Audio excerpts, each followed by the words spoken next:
A convoy rolls through northern Mali, not with tanks at the front, but engineers. Bulldozers carve roads into terrain that has been impassable for decades. Behind them, demoning units sweep the ground. This isn't a military parade. It's a new doctrine of power, and it's rewriting the rules of conflict across the Sahel. For years, the conversation around West Africa's security crisis centered on one question: who has more firepower? Foreign bases, drone strikes, elite counterterrorism units. These were the symbols of control. But Mali, Burkina Faso, and Niger are now proving that power in the Sahel doesn't come from the barrel of a gun. It comes from controlling where people can go, how fast they can move, and who decides when roads open or close. This is power through infrastructure, and it's more dangerous than any airstrike.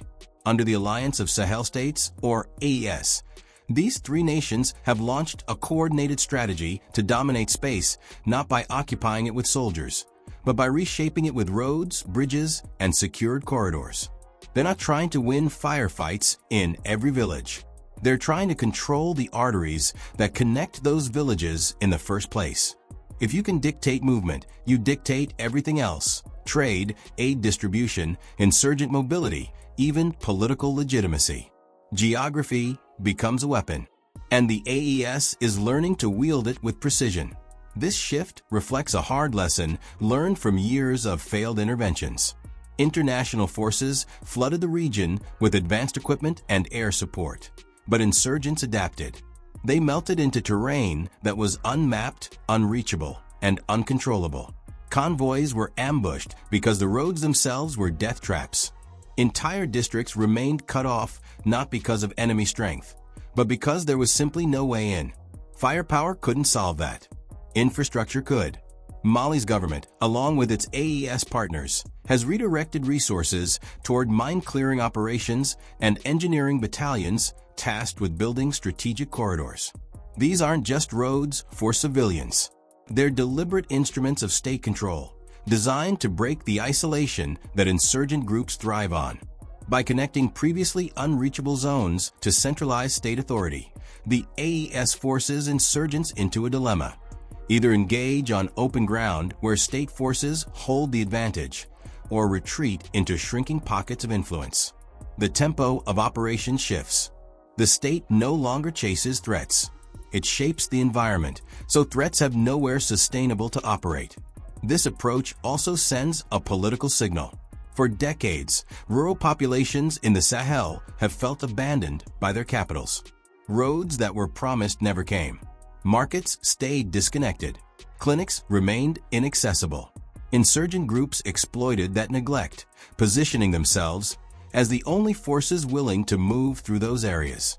Now, when a government convoy arrives to pave a road or clear a minefield, it's not just a logistical project. It's a demonstration of presence, capability, and intent.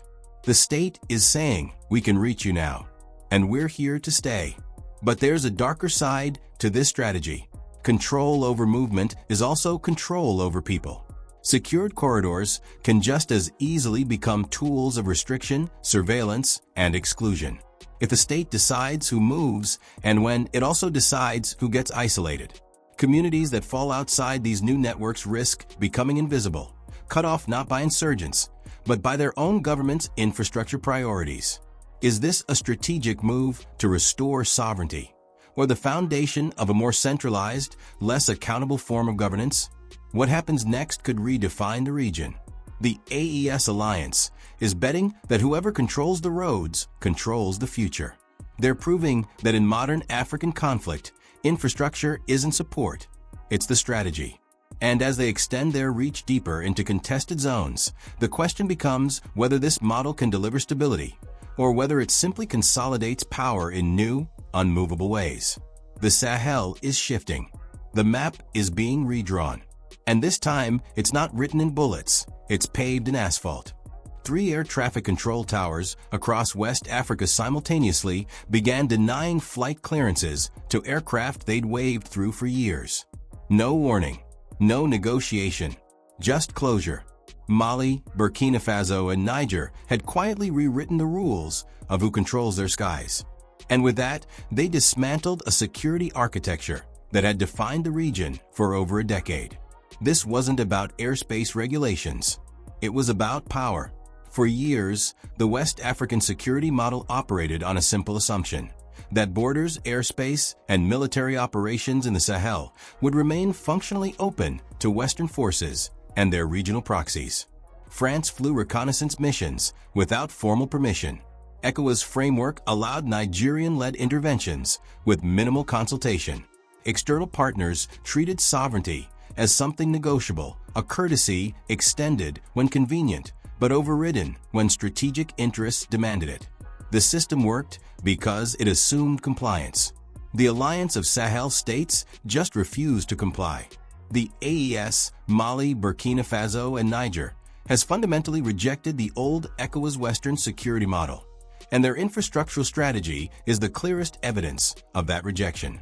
By prioritizing roads, bridges, mine-clearing units, and secured corridors, these states are building a framework of control that doesn't rely on external approval or regional consensus. They're asserting that sovereignty means deciding who moves through their territory, when, and under what conditions. And they're making it stick not through rhetoric, but through engineering and enforcement. Under the previous system, mobility was assumed. Western forces, ECOWAS troops, and even humanitarian actors operated under frameworks that prioritized access over permission. The logic was counterterrorism, speed, flexibility, and the ability to deploy across borders without bureaucratic delays. But that same logic created dependencies. Host nations became observers in their own territory.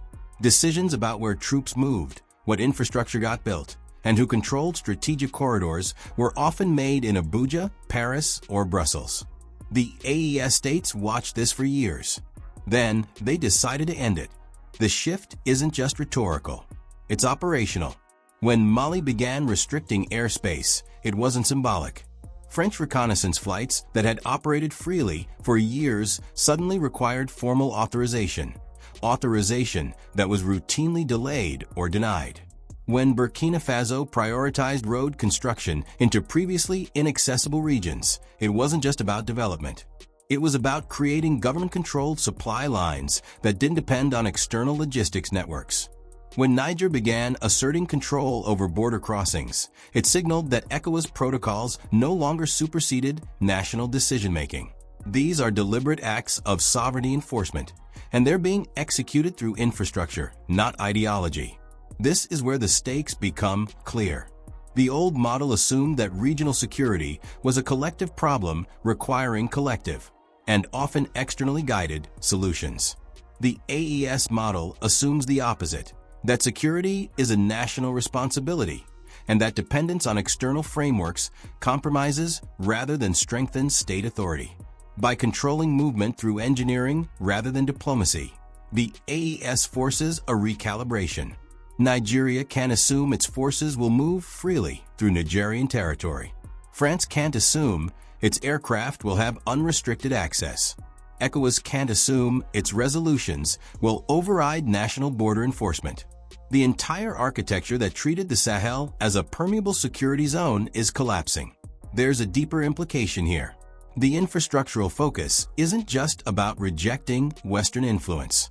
It's about rejecting the power dynamics embedded in that influence. When external actors control logistics, they control tempo. When they control airspace, they control intelligence. When they control borders, they control narrative. The AES states are reclaiming those levers not by expelling foreign forces through confrontation, but by building parallel systems that make external dependence obsolete. They're saying, we don't need your drones if we control the roads. We don't need your bases if we control the corridors. We don't need your frameworks if we control the gates. What happens next will define whether this is a sustainable model or a temporary assertion. The AES is betting that sovereignty built on infrastructure is more durable than sovereignty granted by treaty.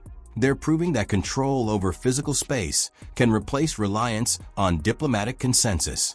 And as they continue to restrict, enforce, and build, the question becomes whether the region can function under this new logic, or whether fragmentation is the price of autonomy. The old system is dead.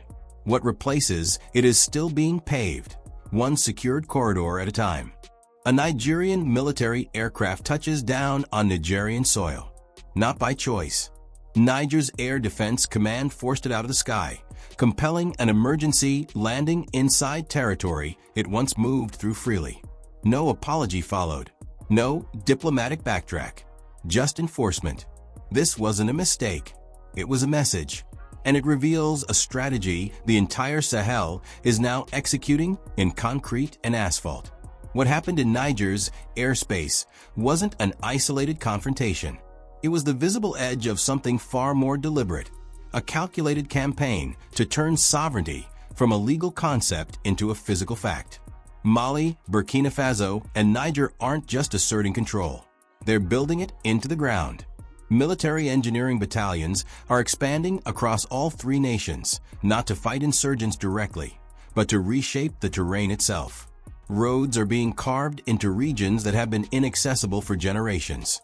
Bridges are going up over rivers that have divided communities and limited state reach. Mine-clearing units are systematically opening corridors that were once too dangerous to traverse. This is infrastructure as statecraft, and it's designed to last. The logic is straightforward but profound. Military operations are temporary. A convoy passes through, secures an area, then withdraws. Influence evaporates the moment boots leave the ground. But a road doesn't leave. A bridge doesn't withdraw. Once infrastructure is in place, it changes the calculus permanently. It dictates who can move, how fast they can move, and under what conditions. It embeds state authority into the physical landscape in ways that insurgents, external actors, and even future governments cannot easily reverse. This is power with permanence. Mali's expansion of its military engineering corps is a case study in this approach. These aren't support units relegated to logistical tasks. They're frontline instruments of sovereignty, tasked with transforming geography into strategy. When a Malian engineering battalion builds a road into a contested northern region, it's not just improving connectivity. It's projecting state presence into areas where that presence has been absent or symbolic for decades. It's enabling rapid troop movement, civilian administration, and economic activity in zones that were previously out of reach. And it's doing so in a way that makes reversal extraordinarily costly. You can dismantle a checkpoint. You can't easily dismantle a paved highway. This is where the stakes become clear. Infrastructure serves a dual purpose. Militarily, it enables the state to dictate tempo and access, allowing forces to respond faster and operate more sustainably in remote areas. Politically, it signals permanence. When a government invests in roads, bridges, and cleared routes, it's telling both its own population and external actors that it intends to stay, that it has the capacity to reach previously neglected regions, and that authority is no longer negotiable. For communities that have felt abandoned by central governments, this can be transformative. For rival powers and neighboring states that assumed the region would remain fragmented and penetrable, it's a fundamental disruption. The forced landing of Nigeria's aircraft fits into this broader pattern. It wasn't about a single flight or a bureaucratic dispute over permissions. It was Niger demonstrating that it now controls its airspace with the same permanence it's embedding into its road networks and border infrastructure. The message to Nigeria, and to ECOWAS more broadly, is unmistakable. The era of assumed access is over. Sovereignty is no longer something granted through regional protocols or tolerated for diplomatic convenience. It's enforced, and it's backed by infrastructure that makes enforcement sustainable. What happens next will determine whether this model reshapes the region or fragments it further. The AES states are betting that durable sovereignty requires durable infrastructure, and that control embedded in concrete is more reliable than control negotiated in conference rooms. They're proving that long-term strategy in modern African conflict isn't about winning battles. It's about changing the map itself. As these roads extend deeper, as these bridges connect previously isolated zones, and as state authority becomes physically inseparable from terrain, the question becomes whether this permanence builds stability or simply consolidates power in ways that resist accountability. The infrastructure is going up. The sovereignty is being embedded. And once it's built, there's no going back. The map of West Africa no longer works the way it did 3 years ago.